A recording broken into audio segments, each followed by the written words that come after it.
Oke, halo semuanya. Selamat datang kembali di podcast kita, Podcast Pokat, itu podcast kelompok 4.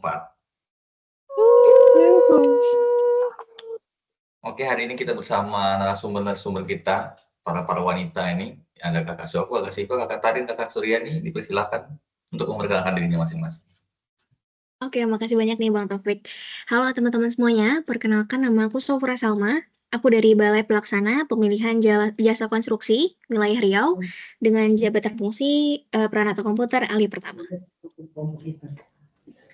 Halo Kak Sofu, salam kenal semuanya. Perkenalkan nama saya Syifa Salsabila, biasa dipanggil Syifa. Saya adalah pengelola sumber daya air ahli pertama di Balai Besar Wilayah Sungai Sumatera II, Medan. Halo guys, nama aku Tari Wahyuni Lubis, jabatan aku pengelola pengadaan barang dan jasa di Balai Pelaksana Pemilihan Jasa Konstruksi Kepulauan Riau, plus saat ini diperbantukan di Prasarana Strategis Kepulauan Riau. Halo guys, salam kenal. Aku Suryani Octavia dari Balai Wilayah Sungai Sumatera 4 Batam. Aku jabatannya Formasi Perencana Ahli Pertama. Oke, itu dia para keempat teman-teman kita yang menjadi narasumber pada hari ini. Kalau kata orang-orang tak kenal maka tak sayang, maka aku juga akan memperkenalkan diri selaku moderator pada podcast hari ini. Halo, perkenalkan semuanya, nama aku Taufik Firenza. Bisa dipanggil Taufik atau Ferry juga nggak apa-apa, tapi better Taufik deh kayaknya, karena kebanyakan orang pada manggil begitu tuh.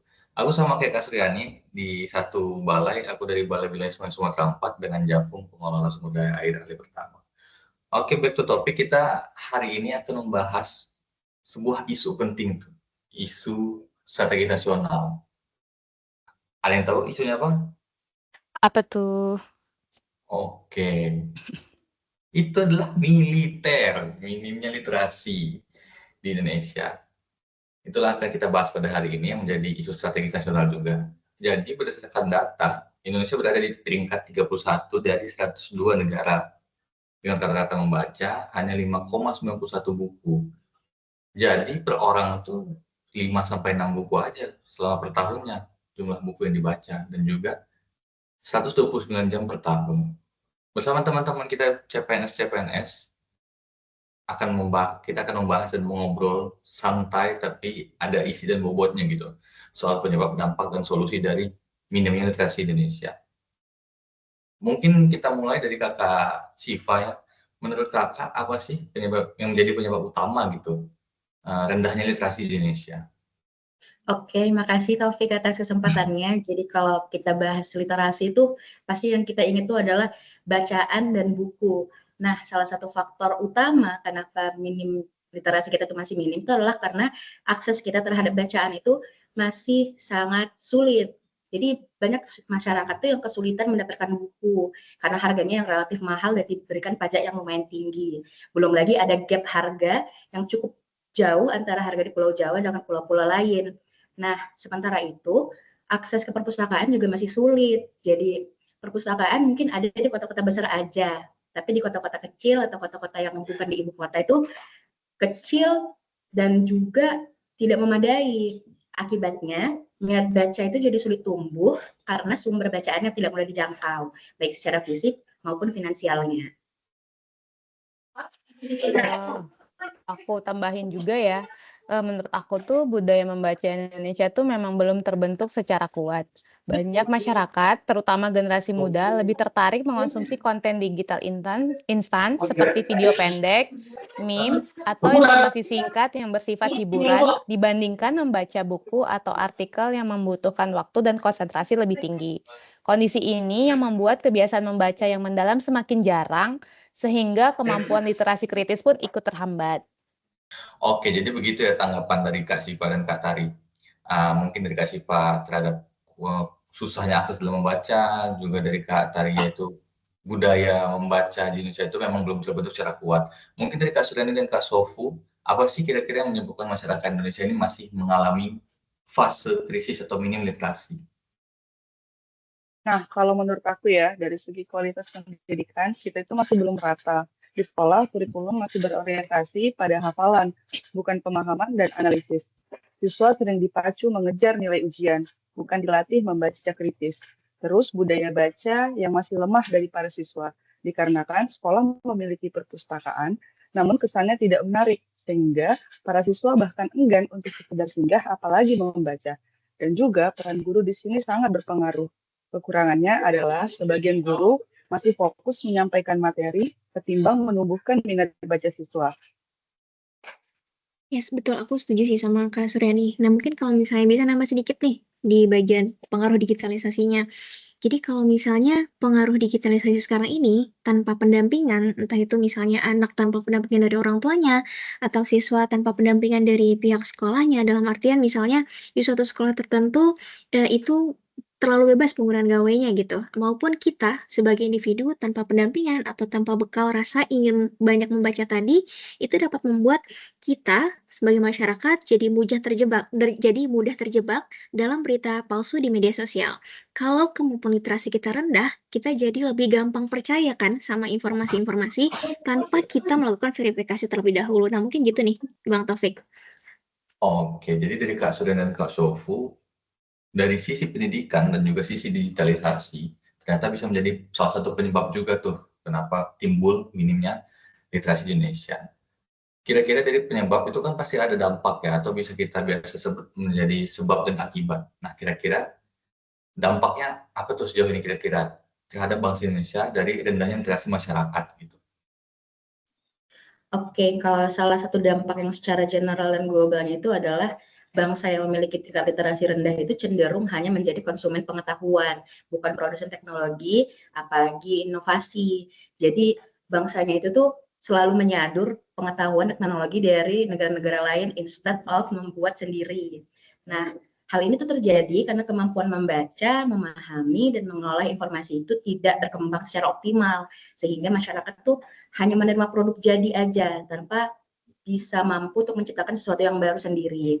Nah, kurangnya budaya literasi juga menghambat daya kritis dan kreativitas yang merupakan fondasi utama dalam proses riset, pengembangan teknologi, serta inovasi di berbagai bidang. Akibatnya, ketergantungan pada negara lain semakin tinggi dan posisi bangsa tersebut, apalagi saat ini kita bicara tentang Indonesia nih, posisi Indonesia dalam percaturan global menjadi lemah. Setuju sih, tapi kalau Kak Syifa bahas soal secara global dan general, aku bakal bahas secara masyarakat Indonesia sendiri. Jadi partisi publik dalam demokrasi itu jadi kurang karena kurang berkualitas karena minimnya kemampuan masyarakat dalam menganalisis informasi secara kritis. Jadi banyak warga kita, bahkan mungkin kita sendiri yang hanya menerima informasi di permukaan tanpa melakukan verifikasi atau penelusuran lebih mendalam sehingga rentan terpengaruh oleh hoax, misinformasi, maupun opini yang menyesatkan. Akibatnya, keterlibatan masyarakat dalam proses pengambilan keputusan publik seperti pemilu atau penyusunan kebijakan seringkali tidak didasari pemahaman yang utuh dan objektif. Kondisi ini dapat menghambat lahirnya kebijakan yang benar-benar berpihak kepada kepentingan rakyat. Nah, kalau aku memandang dari sudut siswa nih, nah siswa jadi merasa kesulitan karena mereka susah untuk memahami bacaan-bacaan yang panjang, sehingga berdampak pada semua mata pelajaran, nggak hanya bahasa Indonesia aja. Terus meningkatnya ketergantungan pada contekan ataupun ringkasan-ringkasan yang instan, serta rendahnya daya kritis siswa sehingga mudah percaya pada berita hoax dan tidak terbiasa mengevaluasi informasi. Ya, lagi-lagi aku setuju nih sama poin-poin yang disampaikan oleh Kak Syifa, Kak Tari, sama Kak Suryani. Ini emang benar, kalau misalnya bisa menyebabkan kemampuan kita untuk berpikir kritis itu jadi lemah. Dan kita bisa cuma ikut arus aja tanpa melakukan analisis terhadap informasi yang kita dapat tadi. Nah, selain itu, saat ini kan udah banyak sekali media sosial yang menampilkan konten-konten instan, kayak yang udah disinggung sama Kak Tari sebelumnya nih. Jadi banyak masyarakat, dan bahkan itu dari berbagai kalangan ya, lebih sering buat baca caption Instagram, caption TikTok ketimbang, membaca buku. Apalagi akses-akses untuk ke konten-konten itu tuh kan sekarang ada banyak, ada mudah, dan justru kayaknya jauh lebih menarik ya kalau kita lihat gitu kan. Nah, dan habit menonton video-video singkat ini justru bisa menurunkan minat kita untuk membaca, terlebih ke berita-berita yang kebanyakan merupakan bacaan panjang kan, seperti yang udah disampaikan oleh Kak Sore ini sebelumnya. Bikin gitu Bang Topik. Oke, jadi kurangnya budaya literasi ini banyak ya ternyata yang menjadi dampaknya, menghambat daya kritis dan kreativitas, terus bahkan bisa ikut campur ke dalam partisipasi publik dalam demokrasi gitu. Serta juga dari sudut pandang seorang siswa-siswa pun mereka jadi kesulitan memahami bacaan panjang dan juga pada semua mata pelajaran dan tidak hanya bahasa Indonesia gitu. Ternyata sangat-sangat luas dan kompleks gitu permasalahan minim literasi ini. Oke, kira-kira dari teman-teman semua, dari Kak Syofu, Kak Siva, Kak Tarin, Kak Suryani, apa nih solusinya dari teman-teman supaya masyarakat tuh bisa meningkat lagi tuh literasinya di Indonesia? Oke, mungkin mulai dari aku dulu kali ya, Bang. Nah, kalau Oke. dari aku mungkin pertama kita lihat misalnya dari sisi pemerintah nih. Mungkin dari sisi pemerintah bisa untuk merancang dan lebih memperkuat lagi nih kurikulum literasi sejak tingkat PAUD hingga ke tingkat SMA. Nah, literasi di sini tuh nggak cukup diajarkan sebatas belajar membaca atau belajar menulis aja nih, tapi bisa menekankan untuk pembelajaran bagaimana cara berpikir kritis. Pemerintah kayaknya nih perlu merancang kurikulum yang menekankan literasi sebagai fondasi belajar sejak usia dini. Misalnya di tingkat PAUD nih, literasi itu bisa dikenalkan melalui kegiatan mendongeng, bermain kata, membaca buku, menggambar, dan hal-hal lainnya gitu yang bisa dilakukan sama teman-temannya, sama gurunya juga. Nah, kalau di tingkat SD hingga SMA, mungkin pembelajaran literasi ini tuh nggak boleh berhenti hanya sampai kepada pemahaman teks, tapi siswa juga harus bisa nih untuk berpikir kritis, menganalisis informasi yang dia dapat, terus menyampaikan argumennya. Habis itu temannya juga bisa menyampaikan pandangannya terhadap argumen teman lainnya, kayak gitu. Dan hal ini kenapa penting? Soalnya generasi muda bisa jadi terbiasa untuk menyaring informasi di tengah banjirnya konten digital pada saat ini. Nah, insight-nya dari Kak Sof itu udah keren banget ya, karena tadi menyinggung si kurikulum di tingkat sekolah. Nah, di sekolah itu selain kurikulum yang penting untuk dibekali itu adalah si gurunya. Jadi guru itu harus dilatih juga agar bisa menyajikan pembelajaran yang lebih interaktif, bukan sekadar hafalan. Karena di zaman sekarang ini udah nggak cukup kalau kita hanya menghafal teori saja tanpa ada pemahamannya. Siswa tuh butuh keterampilan berpikir kritis, kreativitas, dan kemampuan problem solving yang oke.